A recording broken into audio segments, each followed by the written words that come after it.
All right, 2 more to go. Ready for your penultimate comic? This guy performs all over LA. You can see him in August at the Green Room.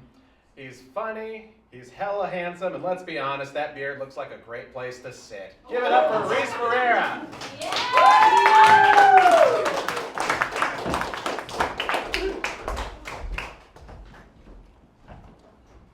I asked Joaquin earlier where he wanted us to sit, and he's like, go to the Zen room. And then I was the only person in there. And I'm like, awesome, I get to be that asshole today. Just walk out like I'm the headliner that no one cares about. I was sick recently, I had COVID.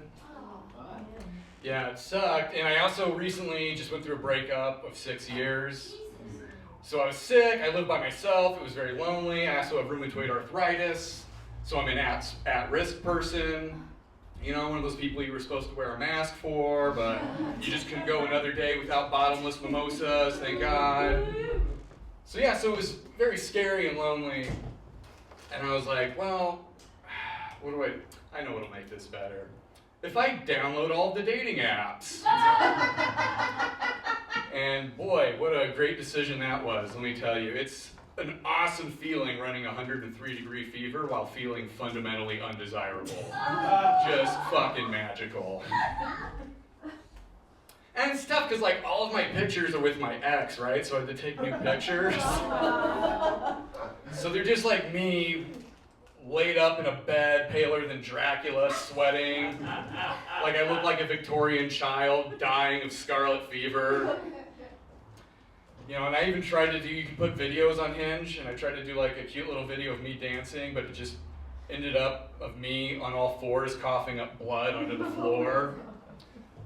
Still got likes.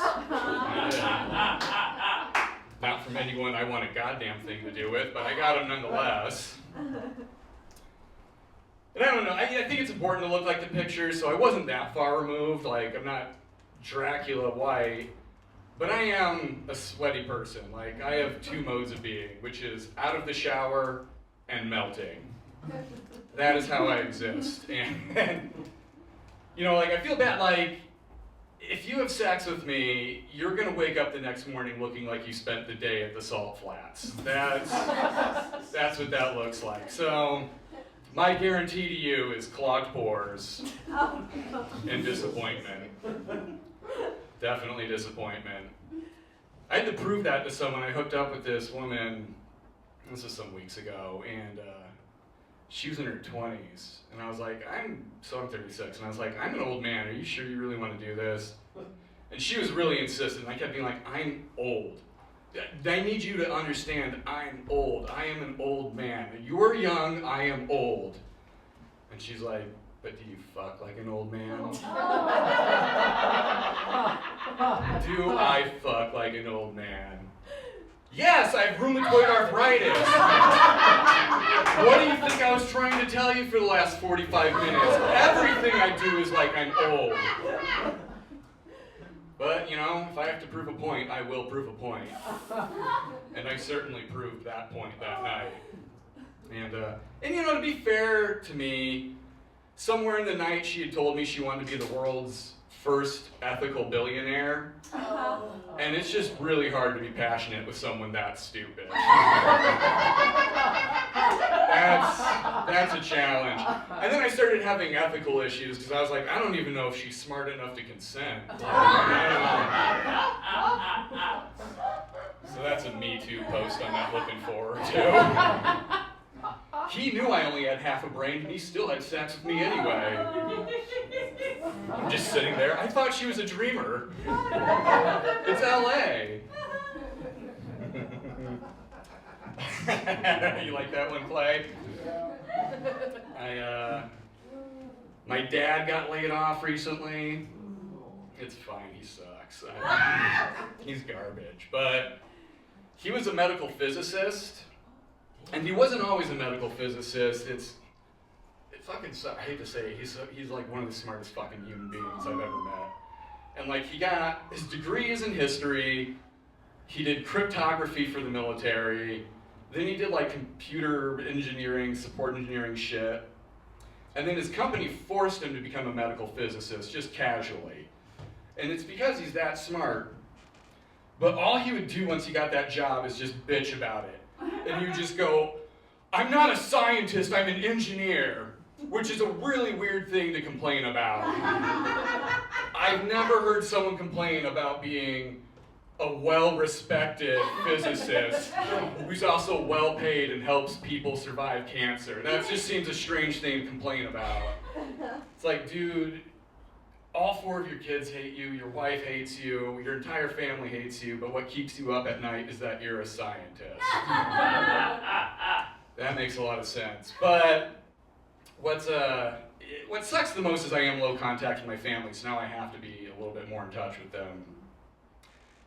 And I'm there's a lot of reasons, a lot of shit that happened in the past. Like, I'm 9 years older than my brother, and I'm 11 years older than my youngest sister.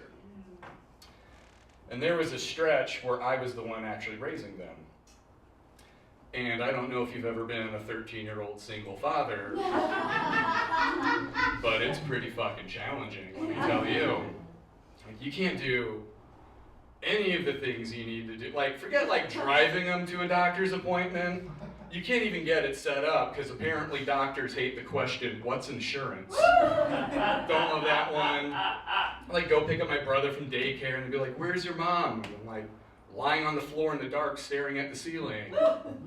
Where's your dad? Somewhere. And we're better for it, trust me. All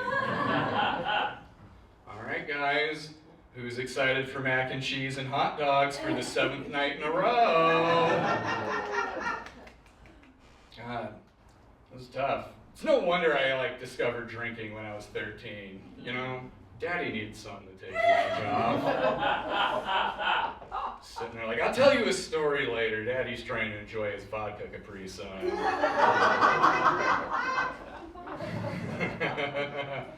I also lost my virginity around that time too. What? Single fathers don't need love too? Jesus. Anyway, that's enough about how I developed a healthy relationship to alcohol and sex. You know, it was recently this woman I've been seeing, she was complaining that I'm feminine because I'm nurturing. And I was like, of course I'm nurturing, I was a fucking parent. Like, that's not something you just turn off unless you're Casey Anthony. Or evidently my parents. You know, and like, I was very gentle and supportive, but I was also a disciplinarian too, you know, like, I absolutely beat the shit out of those kids. Not as a dad, as an older brother. Let's just clarify. Not all of you love that. I'm sorry. Everything else was real, that was a joke. I just saw the opportunity and I'm broken inside. Couldn't be helped. I guess I did end up turning it off as a parent too, though. In that, like, I checked out at a certain, what happened was my brother went through this stretch where he was like being put through this fucked up Rube Goldberg machine dedicated to just turning his brains into pudding. Like, he would bash his head on something very hard every single day without fail in some new, novel, creative way, thanks God.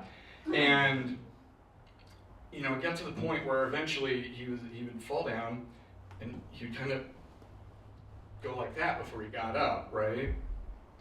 And I asked my mom, I was like, what's happening to him? And as casually as if I had asked her about what the weather was, she goes, I think he's having seizures. Yeah. So then she just let him keep on having seizures for months, like you do. And then by the end, he didn't move the same, he didn't talk this, like, he just wasn't the same, and that was, I loved him, that was my little boy. And now it's really tough to be around him. Because he doesn't shut the fuck up about Legos. And I'm like, God damn, dude, like, don't make your passion my passion. I don't know how many times we have to have this conversation. Oh, that's right. You have short-term memory loss. You're just like Drew Barrymore in 50 First Dates, except she got married because she's hot and you're ugly. That's the real tragedy, actually. It's not that my brother's disabled, it's that he's hideous. He looks like my mom's side of the family, and let me tell you, they should have never let those meth-strong sewer mutants out of their cages in Nebraska. Not a single goddamn one of them. It's unfortunate. You know, my mom's the ugliest out of all of them, too. It's rough.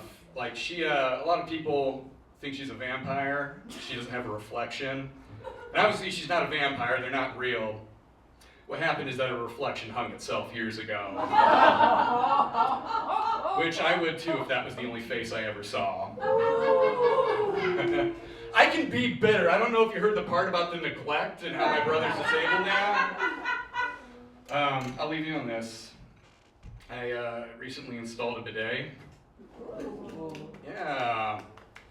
And the fun fact about bidets is that if you angle yourself just right, you can feel your asshole take a sip. I've been